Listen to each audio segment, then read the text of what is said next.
మీ పాలనలో చేయాల్సిన అప్పులన్నీ చేసేసి ఇప్పుడు మా ప్రభుత్వంపై తప్పుడు ప్రచారం చేస్తే చూస్తూ ఊరుకునేది లేదన్నారు తెలంగాణ ఉప ముఖ్యమంత్రి బట్టి విక్రమార్క. దేశంలో మరెక్కడా లేని విధంగా తాము రైతు రుణమాఫీ చేశామని, అవి లేవు ఇవి లేవని అంటున్న మీరు మీ పాలనా కాలంలో ఏం చేశారని, మీ వల్లే ఇలాంటి కండిషన్లో కొన్ని పరిస్థితులున్నాయని, వాటన్నిటినీ ఏడాది పూర్తి కాకుండానే పరిష్కరిస్తూ వస్తున్నామని PRS పై ఫైర్ అయ్యారు డిప్యూటీ సీఎం బట్టి.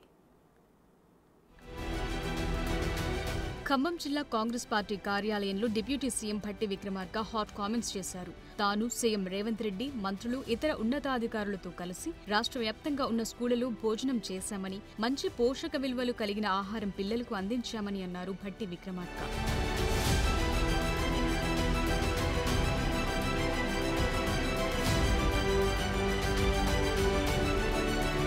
కొత్తగా పెంచిన డైట్ ఛార్జీల కారణంగా రాష్ట్ర ప్రభుత్వం మీద 541 కోట్ల భారం పడనుందని, అయినా సరే లెక్కించక ముందుకెళుతూనే ఉన్నామని అన్నారాయన. బీఆర్ఎస్ తప్పుడు ప్రచారంతో ప్రజలను తప్పుదోవ పట్టించే యత్నం చేస్తోందని ఆగ్రహం వ్యక్తం చేశారు భట్టి. బీఆర్ఎస్ ప్రభుత్వం తమ 10 ఏళ్ల కాలంలో 7,23,000 కోట్లు చేసిందని, ఈ మొత్తం రాష్ట్ర ప్రభుత్వమే చెల్లించాల్సి వస్తోందని అన్నారు. తాము కూడా అప్పులు చేశామని, మీరు చేసింది తినేందుకు, మేము చేసేది అప్పు కట్టేందుకని అన్నారాయన. కాంగ్రెస్ ప్రభుత్వం ఏర్పడ్డాక అప్పు వడ్డీ కలిపి 66,722 కోట్లు చెల్లించామని అన్నారు డిప్యూటీ సీఎం.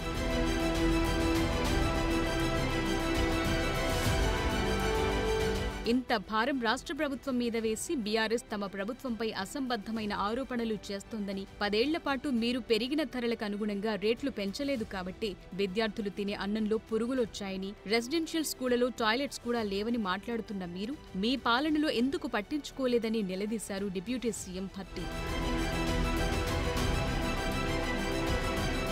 రాష్ట్ర వ్యాప్తంగా అందిన ప్రతి గింజను ప్రభుత్వం కొంటుందని, కొన్నాళ్లలో డబ్బు కూడా ఇచ్చేస్తుందని, సన్నాలకు 500 రూపాయలిస్తామని చెప్పి వెంటనే ఇచ్చేశామని, దీంతో ఒక్కో రైతుకు 10,000 రూపాయల మేర లబ్ధి చేకూరుతుందని అన్నారు డిప్యూటీ సీఎం భట్టి విక్రమార్క. దీంతో ఒక్కో రైతుకు 10,000 రూపాయల మేర లబ్ధి చేకూరిందని అన్నారు డిప్యూటీ సీఎం భట్టి విక్రమార్క. తాము ఏడాది కాలం పూర్తి కాకముందే 21,000 కోట్ల రూపాయల రుణమాఫీ చేశామని, ఇటు గత ప్రభుత్వం చేసిన అప్పు 66,000 కోట్లు వడ్డీతో సహా కడుతూ ఇటు రైతుల రుణాలను కూడా తీర్చుతున్నామని అన్నారు భట్టి. ఇది దేశ చరిత్రలోనే తొలిసారని అన్నారు. మీరు చేసిన అప్పులకి 66,722 కోట్లు ఆ అప్పు కడుతూ, రైతుల అప్పు కూడా మేము 21,000 కోట్లు హార్డ్ క్యాష్ వాళ్ళ అకౌంట్స్ లో ట్రాన్స్ఫర్ చేశాం రికార్డ్ టైంలో. బహుశా భారతదేశ చరిత్రలో ఏ రాష్ట్రం కూడా ఒక సంవత్సర కాలంలో ఇన్ని వేల కోట్లు, 21,000 కోట్లు ఒక సంవత్సర కాలంలో 2 లక్షల రుణమాఫీ వారి మీద ట్రాన్స్ఫర్ చేసింది ఎక్కడా లేదు. First of it's kind Telangana రాష్ట్రం. ఇది దేశానికి మొత్తానికి ఇది ఒక పెద్ద ఆదర్శం.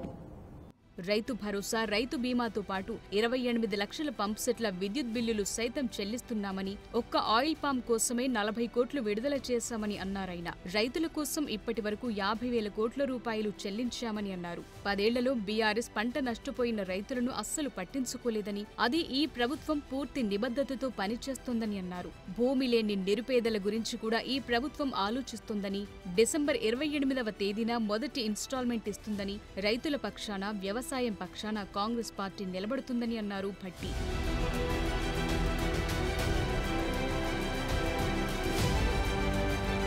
ముఖ్యమంత్రి రేవంత్ రెడ్డి పైన, ప్రభుత్వం పైన తప్పుడు కథనాలను ప్రచురిస్తే నమ్మేందుకు జనం సిద్ధంగా లేరని, 56,000 మంది నిరుద్యోగ యువతకు నియామక పత్రాలను అందించామని, మరో 22,000 కోట్ల వ్యయంతో 3,500 ఇండ్లను నిర్మించేందుకు ఈ ప్రభుత్వం పూనుకుందని, ప్రతిపక్ష పార్టీలు వాస్తవాలను అవాస్తవాలుగా మలిచే యత్నం చేస్తుంటే చూస్తూ ఊరుకోబోమని హెచ్చరించారు ఉప ముఖ్యమంత్రి భట్టి విక్రమార్క.